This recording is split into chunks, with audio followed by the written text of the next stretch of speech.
चंद्रशेखर जी। धन्यवाद सभापति जी। राष्ट्रपति जी के अभिभाषण पे मुझे आपने मेरी बात रखने का मौका दिया।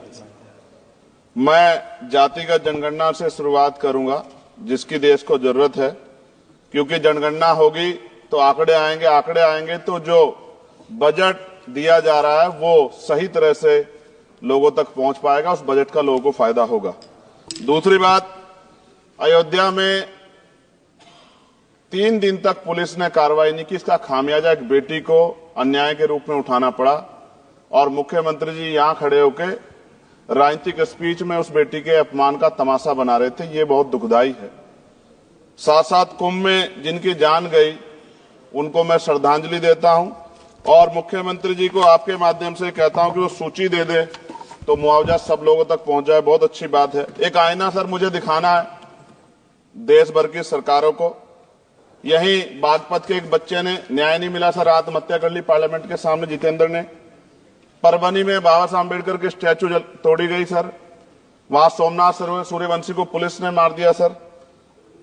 यहां पंजाब में सर, अमृतसर में बाबा साहब अम्बेडकर की प्रतिमा पे किस तरह का अपमान किया गया।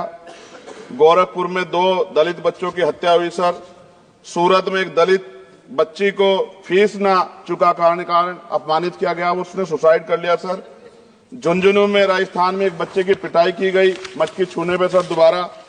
कठुआ जम्मू में सर एक नाबालिग बच्ची का सामूहिक बलात्कार किया गया सर। साथ साथ सहारनपुर में भूमाफियाओं ने शमशान की भूमि को देवबंद में सर जबरन कब्जा करने की कोशिश की, गोलीबारी की सर। आजमगढ़ में सूरज की हत्या सर हो गई है और पुलिस बचाने काम करे अपराधियों को। सर SC ST को पहले जमीन मिलती थी पट्टों के रूप में, कहीं सरकार ने दी। उन जमीनों को पहले तो दबंगों ने कब्जा के रखा और अब उन जमीनों को सरकार भी छीन रही है सर। शहर में रहने वालों को SC ST को आवासीय पट्टे दिए जाने चाहिए। आजादी के 75 साल भी घर नहीं है, बाद भी SC ST के बच्चों को जो स्कॉलरशिप दी जाती थी, केंद्र और राज्य का आपसे विवाद है कि 60% आप दोगे, 40 हम देंगे। इस चक्कर में कई बार स्कॉलरशिप सब नहीं समय पहुंचती, मानसिक प्रताड़ना होती है, स्कूल परेशान करते हैं, कॉलेज। इसलिए मेरी राय है सर कि 0 बैलेंस पे उन बच्चों का एडमिशन कराया जाए। जब सरकार कुछ करना ही चाहती तो बच्चों को फायदा हो जाए। और देश भर में सर बहुत सारे छात्रावास बने हैं, लेकिन उन छात्रावास की स्थिति ऐसी है जर्जर, जैसे हमारे स्कूलों की है। इन छात्रावास का जीर्णोद्धार कराया जाए, उनकी रख रखाव का ख्याल रखा जाए, क्योंकि यहाँ देश का भविष्य तैयार हो रहा है। और ऐसी हालात सर स्कूलों की है। स्कूलों के हालात आप देश भर में, मैं उत्तर प्रदेश से आता हूं, जाके देखोगे नगीना क्षेत्र में सर अगर स्कूल गिर जाएगा किस दिन बहुत बड़ा हादसा हो जाएगा, कोई पूछने वाला नहीं है सर। बात OBC समुदाय की जाए सर, OBC समुदाय को वक्त आ गया है कि विधानसभा और लोकसभा में आरक्षण जो है सर मिलना चाहिए, जो उनकी पर्याप्त संख्या यहाँ लोकसभा में और सभी स्टेटों की विधानसभा में आ पाए, जो सामाजिक समानता की दिशा में जरूरी कदम है। OBC को भी SC ST की तरह सर प्रमोशन रिजर्वेशन मिले। OBC आरक्षण में जोड़ा गया सर असंवैधानिक है, क्रीमी लेयर उसको खत्म किया जाए। सरकारी स्वायत्त संस्थानों में भी सरकारी विभागों के समतुल्य पदों को चिन्हित किया जाए तथा उनकी समतुल्यता स्थापित की जाए, ताकि इन संस्थानों में कार्यरत OBC कर्मचारियों के बच्चों को भी आरक्षण का लाभ मिल जाए। सर पत्रकार सुरक्षित नहीं है। पत्रकार मुकेश चंद्राकर की सर भ्रष्टाचार के खिलाफ आवाज उठाने पर हत्या की गई सर। कौन पत्रकार ईमानदार से पत्रकारिता करेगा। किसानों को MSP की कोई लीगल गारंटी नहीं।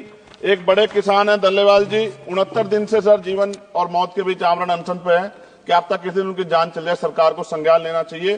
सर माइनॉरिटी की बात करूंगा, धार्मिक आस्था की बात है, हम तो सभी का सम्मान करते हैं क्योंकि हमने शपथ ली है, हम संविधान को मानने वाले लोग हैं। लेकिन सर बड़ौत में भगवान आदित्यनाथ निर्वाण लड्डू पर्व के दौरान दुर्घटना हुई, 8 लोगों की जान चली गई, श्रद्धालुओं की, 75 घायल है, सरकार ने संज्ञान नहीं लिया।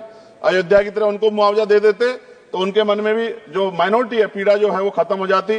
न्यायालय द्वारा पारित आदेश के बावजूद जैन समाज को जैन महातीर्थ गिरनार जूनागढ़ गुजरात पे पूजा करने रोका जाए, जो उनके मौलिक अधिकार का उल्लंघन है सर। बरेली में सार्वजनिक रूप से हजरत पैगंबर मोहम्मद साहब के खिलाफ सार्वजनिक अपमानित गाने चलाए गए।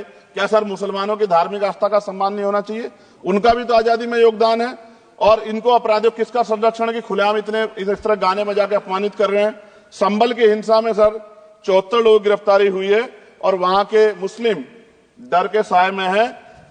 सरकार बेगुनाहों की गिरफ्तारी बंद करे। महाराष्ट्र में सर चंद्रपुर जिला पड़ता है, मैं अभी गया था, तालुका चिमूर में ताडोबा फॉरेस्ट में संग्रामगिरी पहाड़ पर बौद्ध स्थल है सर, बहुत पुराना। वहां बौद्ध भिक्षु को सरकार बिजली नहीं देती, रास्ता नहीं देती, और इतनी बुरी हालात में उनकी धार्मिक आस्था क्या है सर, तथागत बुद्ध की ज्ञान स्थली होने के कारण बोध गया में बौद्ध धर्म के अनुयायियों के लिए जो बहुत महत्वपूर्ण स्थल है सर, इस स्थल पर अवैध कब्जा हटवाकर बौद्ध धर्म के अनुयायियों को सौंपा जाए। उनमें बड़ी चिंता, देश विदेश से लोग आते हैं, तो यहां हमारे देश की छवि भी खराब हो रही है। और अभी 12 फरवरी को सदगुरु रविदास जी महाराज की जयंती है और 14 अप्रैल को बाबा साहब अम्बेडकर की, 11 अप्रैल को राष्ट्रपिता ज्योतिबा फुले, इनको मानने वाले लोग नए कार्यक्रम करना चाहते हैं। अभी जिस विचार की सरकार है सर, वो तो कोई कार्यक्रम कर लें, लेकिन अगर ये कार्यक्रम करना चाहते हैं तो इनको कोई छूट नहीं है और नई परमिशन नहीं मिल रही। खत्म करूंगा सर, अंत में थोड़ा सा और रह गया सर, इसको खत्म करूंगा। लेकिन सर मैं जानना चाहता हूं, क्या सरकारी पैसे पे एक ही धर्म का अधिकार है? दूसरे धर्म के धार्मिक आयोजनों पे अभी कुंभ में 7,500 करोड़ रुपए खर्च किया आपने। आप रविदास जयंती पे कितना खर्च करेंगे? आप 14 अप्रैल को डॉक्टर बाबा साहब अम्बेडकर जिनकी जय जयकार होती है, उन पे कितना खर्च करेंगे?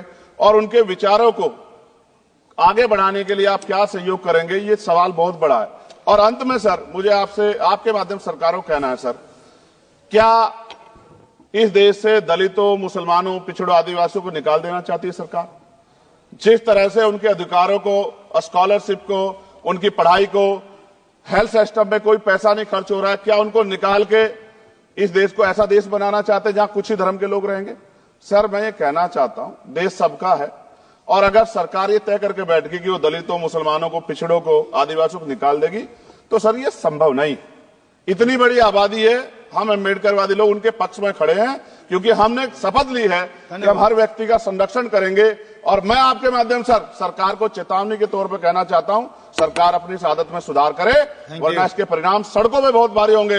अगर मुसलमानों को, दलितों को आप लोग निकालने के बारे में सोचोगे और उनकी धार्मिक आस्था का अपमान करोगे, तो ये हम लोग किसी कीमत पे बर्दाश्त नहीं करेंगे। मैं आपका धन्यवाद करूंगा सर, लेकिन साथ साथ मैं ये भी कहूंगा सर, सर खत्म कर रहा हूं सर, 10 सेकंड में खत्म कर रहा हूं सर, आप आदेश करेंगे तो खत्म कर दूंगा। खत्म कर दीजिए, एक सेंटेंस बोलिए।